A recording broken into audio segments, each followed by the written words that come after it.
Bienvenue à tous, merci d'être avec nous pour cette nouvelle édition de l'Africa Newsroom. Aujourd'hui, troisième volet de notre semaine consacrée à l'élevage, avec un dossier sur la promotion de ce secteur en Guinée équatoriale. Au programme également de cette émission, le président ivoirien Alassane Ouattara a été réélu pour un second mandat dès le premier tour de l'élection présidentielle. Et l'ONU vient de publier un rapport sur le bilan de l'armée congolaise face au désarmement des rebelles dans l'est du pays. Et pour nous accompagner pendant cette émission, nos éditorialistes Daouda Tal, bienvenue. Merci Fanny, bonsoir à tous nos téléspectateurs. Et Jean-Marie Bitomo, bienvenue. Bonsoir Fanny et bonsoir à tous. Et tout de suite, l'actualité du jour.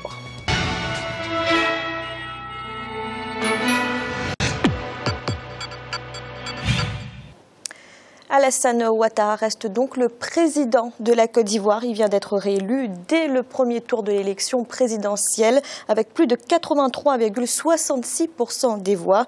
Il devance Pascal Afine-Guessant, le représentant du Front populaire ivoirien, parti de l'ancien président Laurent Gbagbo, qui n'obtient lui que 9,29% des suffrages. Daouda, dites-nous, une victoire sans surprise selon vous ? Oui, une victoire sans surprise, Fanny, selon de toute façon ce qui avait été attendu. Tous les pronostics le donnaient vainqueur.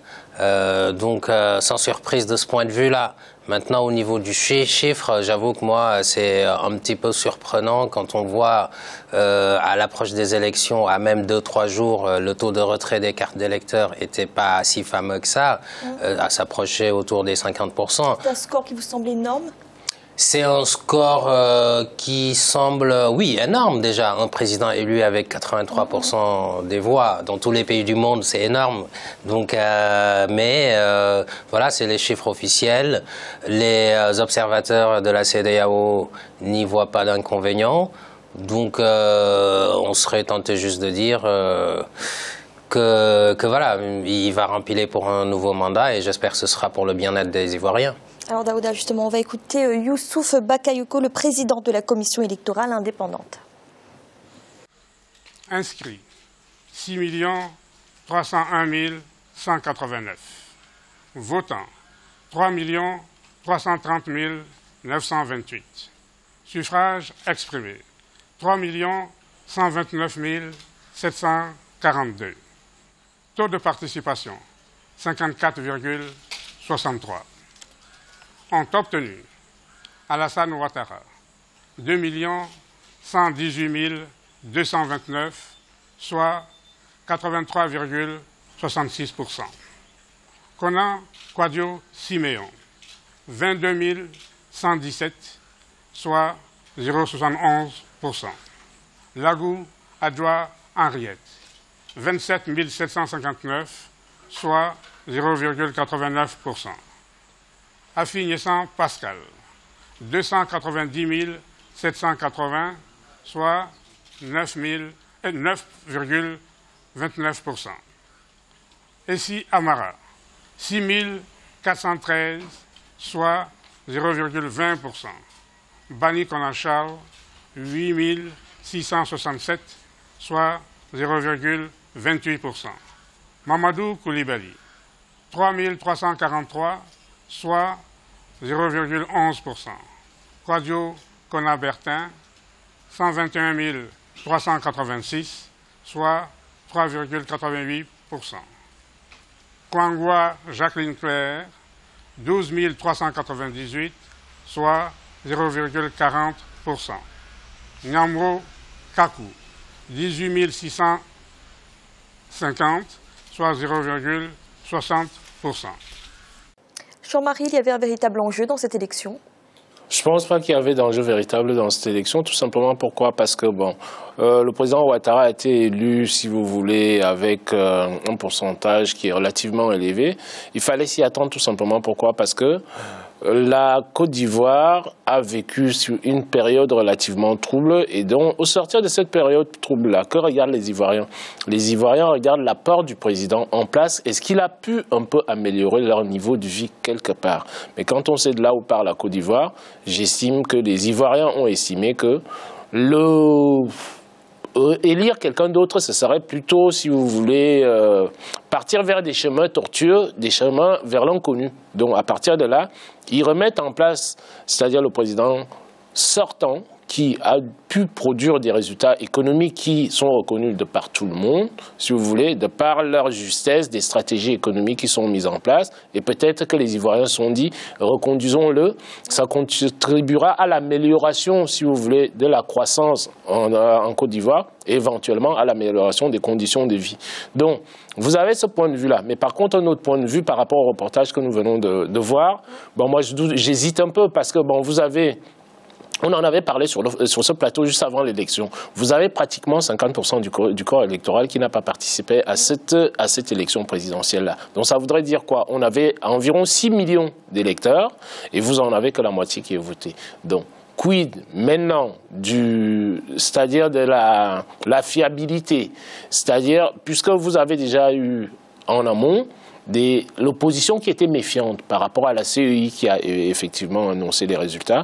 Donc, tout ce que je peux souhaiter, c'est comme Daouda le disait tout à l'heure, c'est que, bon, bonne chance aux Ivoiriens et que la seconde mandature du président Ouattara soit une mandature beaucoup plus affirmée avec des progrès un peu plus spectaculaires.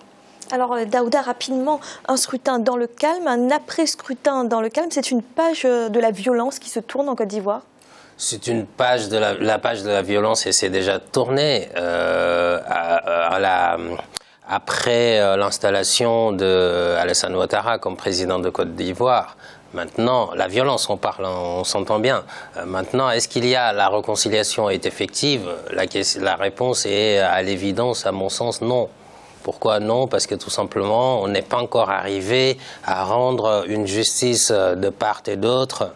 On n'est pas encore arrivé à fédérer les Ivoiriens suivant le projet de nation même qui a fondé la Côte d'Ivoire. Donc il y a eu des déchirures, il faudra recoudre un certain nombre de choses. Maintenant, les avancées économiques sont quand même un élément important. Disons qu'on a l'apaisement aujourd'hui. Espérons que le deuxième mandat soit la confirmation de la réconciliation effective et ça c'est très important. Merci. Dans l'actualité également, le groupe d'experts de l'ONU sur la République démocratique du Congo remet en question le bilan de l'armée contre les rebelles. Depuis le 28 janvier, l'armée congolaise mène seule une offensive contre le groupe FDLR puisque Kinshasa a suspendu sa coopération avec les casques bleus. Grazela Tchakounté. Où en est le processus de désarmement dans l'est de la République démocratique du Congo? Pas très avancé selon les experts de l'ONU. Ces derniers viennent de publier un rapport à ce sujet et les conclusions sont accablantes pour l'armée congolaise et la MONUSCO. Vous le savez que la MONUSCO est chez nous depuis ça fait pratiquement 15 ans et elle connaît tout ce qui se passe à l'est. Elle connaît aussi la complicité que nous avons d'ailleurs dénoncée depuis plusieurs années qui existe entre le FDLR et le gouvernement de Kinshasa. C'est ce que nous déplorons. Raison pour laquelle vous voyez même la MONUSCO conteste officiellement le nombre avancé par le gouvernement congolais, que nous aussi, l'opposition, nous avons emboîté les pas. Des affirmations qui remettent donc en doute le bilan de l'armée congolaise contre les FDLR, mais pas de quoi déstabiliser le gouvernement qui reste inflexible sur la question. Nous considérons ces chiffres que donnent les experts des Nations Unies comme relevant d'un abus de compétences parce qu'il ne leur appartient pas de décider de qui est membre d'un groupe armé et donc passible de poursuites pénales dans nos prisons et qui ne l'est pas, ce qui relève de la justice congolaise. Ce n'est pas leur rôle de venir dans une prison et de décréter que sur les 300 et quelques personnes qui sont arrêtées, elles ne sont pas là comme coupables parce qu'ils ne sont pas des FDLR. En bonne voie ou pas, une chose est sûre, malgré l'arrivée à expiration le 2 janvier 2015 de l'ultimatum fixé par la communauté internationale, les FDLR ont cessé de collaborer et restent actifs notamment dans la région du Nord Kivu. Ils sont d'ailleurs soupçonnés d'y avoir mené ces 2 derniers mois 2 attaques contre les forces armées congolaises qui ont fait 14 victimes. Jean-Marie, Kinshasa a eu tort de se passer du soutien des casques bleus?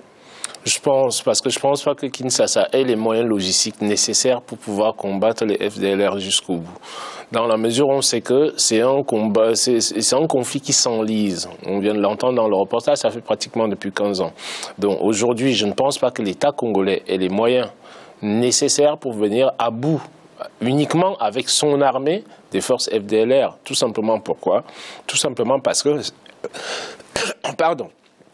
Ces forces-là reçoivent, si vous voulez, des renforts de l'extérieur, dont ces renforts extérieurs-là font en sorte que la lutte qui s'engagerait éventuellement entre l'armée et les rebelles, c'est une lutte qui sera, on parle toujours de lutte asymétrique, ici là, vous n'avez pas les FPLR, c'est vrai qu'un groupe de rebelles, ce groupe de rebelles-là se trouve sur place, mais on ne peut pas, vous n'avez pas un combat frontal sur lequel on peut se dire que l'armée congolaise en RDC en sortirait vainqueur. Donc à partir de là, je trouve qu'il est malvenu pour le Zaïre de pouvoir décider, la RDC de décider unilatéralement, c'est-à-dire de se séparer de ces casques bleus, parce que je ne vois pas quels sont les moyens financiers et logistiques qu'a la RDC aujourd'hui pour venir à bout, si vous voulez, de cette nébuleuse-là, sachant très bien, comme je l'ai souligné tout à l'heure, vous avez un apport extérieur.